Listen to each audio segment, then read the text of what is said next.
Hi viewers, இன்னைக்கான வீடியோவில் என்ன நடக்குதுன்னு பார்ப்போம். வீடியோக்குள்ளே போகிறதுக்கு முன்னாடி நம்ம சேனலை மறக்காமல் சப்ஸ்கிரைப் பண்ணிக்கோங்க. வீடியோக்கு ஒரு லைக்கையும் தட்டி விட்டுருங்க. வாங்க இப்போ வீடியோக்குள்ளே போகலாம். வீடியோ ரொம்பவே சூப்பராக இருக்குங்க. நம்ம சாமுண்டேஸ்வரி அவங்க மனசாட்சிக்கிட்ட கேட்டுக்கிட்டு இருக்காங்க.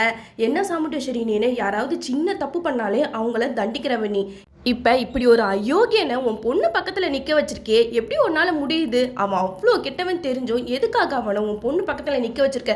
அவனை ஒன்று போலீஸில் பிடிச்சி கொடு, அப்படி இல்லையா நீ வச்சிருக்க துப்பாக்கியாலே அவனை சுட்டு சாகடிச்சிரு அப்படின்னு சொல்லிட்டு அவங்க மனசாட்சி பேசிக்கிட்டு இருக்கு. அதுக்கு அவங்க மனசாட்சி கிட்ட சொல்கிறாங்க, எனக்கு அவங்க ரெண்டு பேத்தையும் சாகடிக்கிறதுக்கு 5 நிமிஷம் ஆகாது, ஆனால் நான் அவங்கள சாகடிச்ச அடுத்த நிமிஷமே அந்த இடத்துல பரமேஸ்வரி வந்து ரேவதிக்கு என்னோட பேரனை கட்டி வை அப்படின்னு சொல்லிட்டு கேட்பா. ரேவதியும் தன்னோட பாட்டி குடும்பம் ஒன்று சேர்றதுக்காக அவங்கள பேரனை கட்டிக்க சொல்கிறாங்களே அப்படின்னு சொல்லிட்டு ரேவதியை அவங்க பேரனே கல்யாணம் பண்ணிப்பா. இந்த விஷயம் நடக்கக்கூடாதுன்னு தான் நான் இவ்வளோ நேரம் பொறுமையாக இருக்கேன். நான் வந்து என் பொண்ணுக்கான மாப்பிள்ளையை நான் ஆல்ரெடி சூஸ் பண்ணிட்டேன். அவன் வேற யாரும் இல்லை, என் வீட்டில் டிரைவராக வேலை பார்க்குற ராஜா தான். அவன் தான் என்னோட பேச்சை கேட்பான், எனக்கு அடங்கியும் போவான். அதனால தான் நான் அவனை ரேவதிக்கு மாப்பிள்ளையாக சூஸ் பண்ணியிருக்கேன். கடைசி நேரத்தில் நான் மகேஷை தாலி கட்ட விட மாட்டேன். ராஜா தான் ரேவதி கழுத்தில் தாலி கட்ட போகிறது அப்படின்னு சொல்லிட்டு இங்கே சாமுண்டேஸ்வரி அவங்க மனசாட்சி கிட்ட பேசிக்கிட்டு இருக்காங்க. மனசாட்சியும் சரி 2 பேரும் நல்லா இருக்கட்டும் அப்படின்னு சொல்லிட்டு போயிடுறாங்க. இதில் என்ன ஒரு விஷயம்னா, சாமுண்டேஸ்வரி எந்த ஒரு விஷயம் நடக்கக்கூடாதுன்னு சொல்லிட்டு இவ்வளோ நேரம் பொறுமையாக இருக்காங்களோ, கடைசியில் பரமேஸ்வரி பாட்டி அவங்களோட பேரனுக்கே ரேவதியை கட்டி வைக்க போகிறாங்க. அதுவும் சாமுண்டேஸ்வரியே முன் வந்து நடத்தி வைக்க போகிறாங்க இந்த திருமணத்தை. நம்ம சாமுண்டேஸ்வரி மண்டபத்தில் எப்படியோ மாயா மகேஷ் இவங்க 2 பேத்தையும் அசிங்கப்படுத்தி அடித்து வெளியில் துரத்தி விட்டுருவாங்க.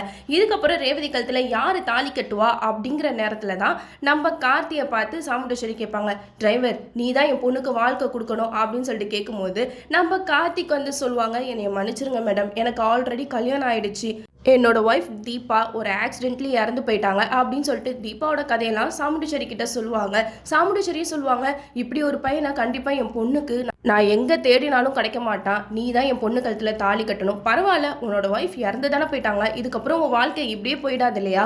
நீயும் ஒரு பொண்ணை கல்யாணம் பண்ணிக்க தானே போகிற, அது ஏன் என் பொண்ணு ரேவதியாக இருக்கக்கூடாது அப்படின்னு சொல்லிட்டு சாமுண்டேஸ்வரி கார்த்திகிட்ட பேசி எப்படியோ அவங்க மனசை மாற்றி இந்த கல்யாணத்துக்கு ஒத்துக்க வச்சுருவாங்க.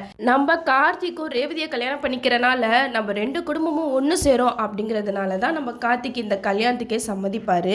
எப்படியோ நாளைக்குன்னு சொல்லிட்டு இந்த 1 வீக் வந்து அப்படியே அந்த கல்யாண சீனே ஓடிடுச்சு. நாளைக்காவது இந்த கல்யாணம் நடக்குதான்னு பார்ப்போம். அது மட்டும் இல்லாமல் நம்ம கார்த்திக் வந்து தீபாவை எந்த அளவுக்கு லவ் பண்ணாரு அப்படிங்கிற ஃப்ளாஷ்பேக்கை ரேவதி கிட்ட சொன்னால் இன்னும் கதை சூப்பராக போகும். ஓகே வியூவர்ஸ், நம்மளும் வெயிட் பண்ணி பார்ப்போம். இந்த வீடியோ உங்களுக்கு பிடிச்சிருந்தா லைக் பண்ணுங்கள், மறக்காமல் நம்ம சேனலை சப்ஸ்கிரைப் பண்ணி தொடர்ந்து உங்களோட ஆதரவு நம்ம சேனலுக்கு கொடுத்துக்கிட்டே இருங்க.